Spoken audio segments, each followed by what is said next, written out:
अंतरिक्ष की खोज की कहानी हमेशा से ही शानदार उपलब्धियों और उतने ही बड़े खतरों से भरी रही है। तो चलिए आज अपोलो कार्यक्रम के उस सफर को समझते हैं जहां इंसानियत ने अपनी सबसे ऊंची छलांग तो लगाई, लेकिन साथ ही साथ मौत को भी बेहद करीब से मात दी।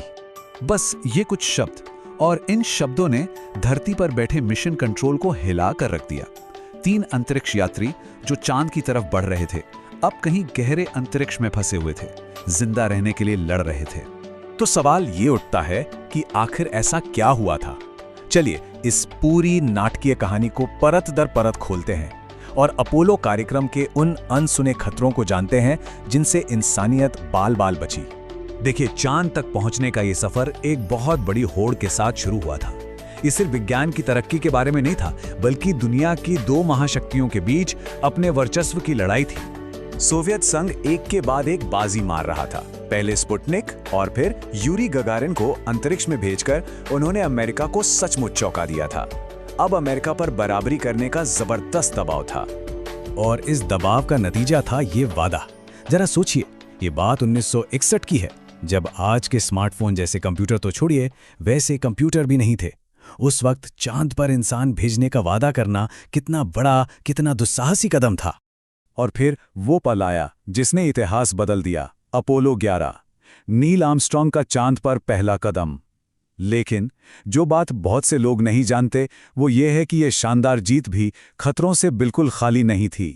कल्पना कीजिए, आप चांद की सतह से बस कुछ 100 मीटर ही ऊपर हैं, लैंड करने ही वाले हैं, और अचानक आपके कंप्यूटर पर ऐसे अलार्म बजने लगते हैं जिनका मतलब किसी को ठीक से पता ही नहीं। नील आर्मस्ट्रांग और बज एल्ड्रिन के लिए यही हकीकत थी। धरती पर मौजूद मिशन कंट्रोल के पास सोचने के लिए सिर्फ कुछ सेकंड थे। उन्होंने तेजी से डेटा को परखा और तुरंत फैसला लिया कि कंप्यूटर जरूरी प्रोग्राम्स पर फोकस कर रहा है और लैंडिंग जारी रखी जा सकती है। उन्होंने कहा, वे आर गो। ये एक बहुत बहुत बड़ा जोखिम था। चलिए, वो लैंड तो कर गए, लेकिन मुसीबत खत्म नहीं हुई। मून वॉक के बाद जब वापस आने का समय हुआ तो उन्होंने पाया कि जिस स्विच से वापसी का इंजन चालू होना था वो टूट चुका था। मतलब बिना उस स्विच के वो हमेशा के लिए चांद पर फंस सकते थे। और इस जानलेवा समस्या का समाधान हैरान करने वाला, लेकिन बहुत सरल। बज ऑल्ड्रिन ने अपने बॉल पॉइंट पेन की नोक का इस्तेमाल करके उस टूटे हुए सर्किट को पूरा कर दिया। सोचिए, एक मामूली से पेन ने इतिहास की सबसे बड़ी अंतरिक्ष यात्रा को बचाया था। अपोलो 11 की जबरदस्त सफलता के बाद लोगों को लगा कि भाई, चांद पर जाना अब कोई बड़ी बात नहीं रही। अपोलो 13 मिशन को भी एक रूटीन उड़ान ही माना जा रहा था। किसी को अंदाजा नहीं था कि ये इतिहास के सबसे नाटकीय बचाव अभियानों में से एक बनने वाला था। इससे अंदाजा लगाया जा सकता है कि शुरुआत में सब कुछ कितना सामान्य चल रहा था। अंतरिक्ष यात्री इतने आराम में थे कि उन्हें धरती की चिंताएं याद आ रही थीं। उन्होंने मजाक मजाक में मिशन कंट्रोल से पूछा भी कि क्या उन्हें टैक्स भरने के लिए एक्सटेंशन मिल सकता है। और फिर अचानक एक जोरदार बैंग की आवाज आई। एक ऑक्सीजन टैंक फट गया था और दूसरा तेजी से लीक हो रहा था। अब यह मिशन चांद की खोज का नहीं रहा, बल्कि जिंदा घर लौटने की जंग बन चुका था। बचने का सिर्फ एक ही रास्ता था, उन्हें अपने मुख्य कमांड मॉड्यूल को बंद करके छोटी सी लूनर मॉड्यूल में शरण लेनी पड़ी। अब यह छोटा यान सिर्फ 2 लोगों के लिए और बस कुछ घंटों के लिए बना था, लेकिन अब 3 लोगों को इसमें 4 दिन तक जिंदा रहना था। और यहीं से शुरू हुई इंसानी दिमाग और हिम्मत की असली परीक्षा। अंतरिक्ष यात्रियों और मिशन कंट्रोल को बहुत ही कम चीजों के साथ एक के बाद एक जानलेवा समस्याओं को सुलझाना था। सबसे पहली और बड़ी प्रॉब्लम थी हवा। 3 लोगों के सांस छोड़ने की वजह से लूनर मॉड्यूल में कार्बन डाइऑक्साइड खतरनाक तरीके से बढ़ रही थी, जो उन्हें जहर दे सकती थी। कमांड मॉड्यूल में एक्स्ट्रा फिल्टर थे, पर वो चौकोर थे, और लूनर मॉड्यूल के स्लॉट गोल। इसका समाधान निकला धरती पर एक कमाल के जुगाड़ से। इंजीनियरों ने अंतरिक्षयान में मौजूद हर चीज की लिस्ट ली। प्लास्टिक बैग, गत्ता, सूट के होज और ढेर सारा डक्ट टेप, और इनसे एक ऐसा एडाप्टर बना दिया जिसने चौकोर फिल्टर को गोल छेद में फिट कर दिया। ये टीम वॉक की एक अद्भुत मिसाल थी। जिंदा रहने के लिए उन्हें हर चीज बचानी थी।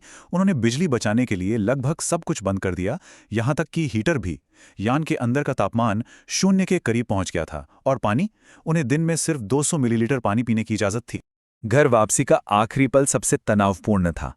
जब कोई यान पृथ्वी के वायुमंडल में दोबारा आता है तो कुछ मिनटों के लिए रेडियो संपर्क टूट जाता है। ये ब्लैकआउट आमतौर पर 3 मिनट का होता है, पर अपोलो 13 के लिए ये 4 मिनट और 27 सेकंड तक चला। उन 1 मिनट से ज्यादा के सन्नाटे में पूरी दुनिया ने अपनी सांसें रोक ली थीं। सबको लगा कि वो खो गए।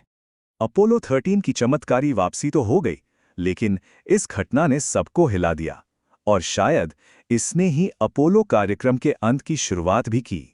देखिए, आंकड़े खुद ही कहानी बताते हैं। अपोलो 11 के लॉन्च को देखने के लिए करीब 70 लाख लोग आए थे, लेकिन अपोलो 13 तक ये संख्या घटकर सिर्फ 2 लाख रह गई थी। पहली लैंडिंग के बाद लोगों की दिलचस्पी बहुत तेजी से कम हो गई थी। अपोलो 13 की घटना ने अंतरिक्ष यात्रा के असली खतरों को सबके सामने ला दिया। अब जनता की दिलचस्पी भी कम हो रही थी, खर्च बहुत ज्यादा था और देश के सामने दूसरी प्राथमिकताएं थी।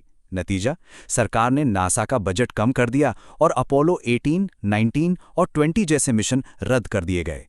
आज 50 से भी ज्यादा साल बाद इंसान आर्टेमिस कार्यक्रम के साथ फिर से चांद पर जाने की तैयारी कर रहा है। लेकिन अपोलो की कहानी हमें एक जरूरी बात सिखाती है कि हर जीत के पीछे भारी जोखिम और इंसानी सूझबूझ होती है। तो सवाल यह है कि हमने उन पुरानी गलतियों और जीतों से क्या सीखा है, जिसे हम भविष्य की यात्राओं में इस्तेमाल करेंगे।